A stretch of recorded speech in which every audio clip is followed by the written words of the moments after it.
ಪಟ್ ಅಂತ ಕ್ವಿಕ್ ಅಂತ ನಾನೇನಾದ್ರೂ ಚಿಕನ್ ಡ್ರೈ ಮಾಡ್ಬೇಕು ಅಂತ ಅನ್ಕೊಂಡ್ರೆ ವಿದಿನ್ 10 ನಿಮಿಷದಲ್ಲಿ ನಿಮ್ಗೆ chicken dry pepper dry ready ಮಾಡ್ಕೋಬಹುದು. ಇದಂತೂ ಟೇಸ್ಟಿಗೂ ಸೂಪರ್, ಹೋಟೆಲ್ ಸ್ಟೈಲ್ ಅಲ್ಲೇ ಮಾಡ್ಬೋದು. ನಮ್ ಕುಂದಾಪುರ ಸ್ಟೈಲ್ ಅಲ್ಲಿ ಹೇಗ್ ಮಾಡೋದಂತ ಇವತ್ತಿನ ವಿಡಿಯೋದಲ್ಲಿ ತೋರಿಸ್ತಾ ಇದ್ದೀನಿ.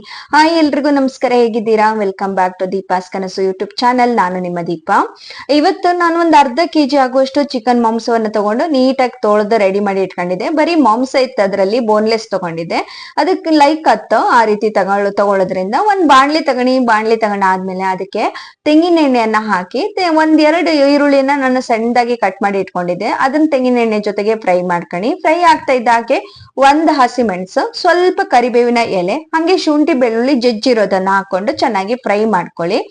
ಅದಾದ್ಮೇಲೆ ನೀವು ಈ ಚಿಕನ್ ತೊಳೆದಿಟ್ಕೊಳ್ತೀರಲ್ವ ಅದನ್ನ ಹಾಕಿ ಆ ಶುಂಠಿ ಬೆಳ್ಳುಳ್ಳಿ ಪೇಸ್ಟ್ ಮತ್ತೆ ಈರುಳ್ಳಿ ಜೊತೆಗೆ ಚೆನ್ನಾಗಿ ಮಿಕ್ಸ್ ಮಾಡುವ ಹಾಗೆ ಮಿಕ್ಸ್ ಮಾಡ್ಕೊಳ್ಳಿ. ಚೆನ್ನಾಗಿ ಮಿಕ್ಸ್ ಆಗ್ಬೇಕು, ಅವಾಗ ಚಿಕನ್ ಎಲ್ಲ ಚೆನ್ನಾಗಿ ಬೆಂದ್ಕೊಳ್ಳುತ್ತೆ. ಅವಾಗ ಬೇಯುವಾಗ ಅದರ ರಸವೆಲ್ಲ ಇಟ್ಕೊಂಡು ಇನ್ನು ಟೇಸ್ಟ್ ಸೂಪರ್ ಆಗಿ ಬರುತ್ತೆ.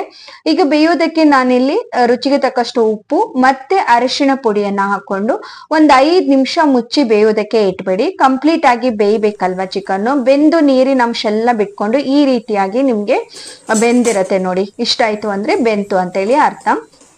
ನೀರಿನ ಅಂಶ ಎಲ್ಲ ಬಿಟ್ಕೊಂಡಿದೆ ಕಂಪ್ಲೀಟ್ ಆಗಿ. ಈಗ ನೀವು ಇದಕ್ಕೆ ಒಂದು ಮಸಾಲೆಯನ್ನ ಹಾಕ್ಬೇಕಾಗತ್ತೆ. ಮಸಾಲೆ ಪೌಡ್ರನ್ನ ಮಾಡಿ ಇಟ್ಕೊಂಡ್ರೆ ನಿಮ್ಗೆ ಈಸಿ ಆಗತ್ತೆ. ಜೀರಿಗೆ ಪೌಡ್ರು 1 ಟೀ ಸ್ಪೂನ್, ಹಾಗೆ ಕೊತ್ತಂಬರಿ ಪೌಡರ್ 1 ಟೀ ಸ್ಪೂನ್, ಸ್ವಲ್ಪ ಗರಂ ಮಸಾಲ 1 ಟೀ ಸ್ಪೂನ್ ಹಾಕೊಂಡು ಚೆನ್ನಾಗಿ ಮಿಕ್ಸ್ ಮಾಡ್ಕೊಳ್ಳಿ. ಇಲ್ಲಿ ನಿಮ್ಗೆ ಸೋಂಪು ಪೌಡ್ರು ಕೂಡ ಇದ್ರೆ ಅದನ್ನು ಕೂಡ ಯೂಸ್ ಮಾಡ್ಕೋಬಹುದು. ತುಂಬಾ ಟೇಸ್ಟ್ ಇನ್ನೂ ಸ್ವಲ್ಪ ಚೆನ್ನಾಗೇ ಇರುತ್ತೆ. ಅದಿಲ್ಲ ಅಂದ್ರೆ ಇಷ್ಟೇ ಸಾಕು. ಈ 3 ಐಟಮ್ ಅಲ್ಲೇ ಮಾಡ್ಕೊಂಡು ನೋಡಿ, ತುಂಬಾ ಟೇಸ್ಟಿಯಾಗಿ ಬರುತ್ತೆ.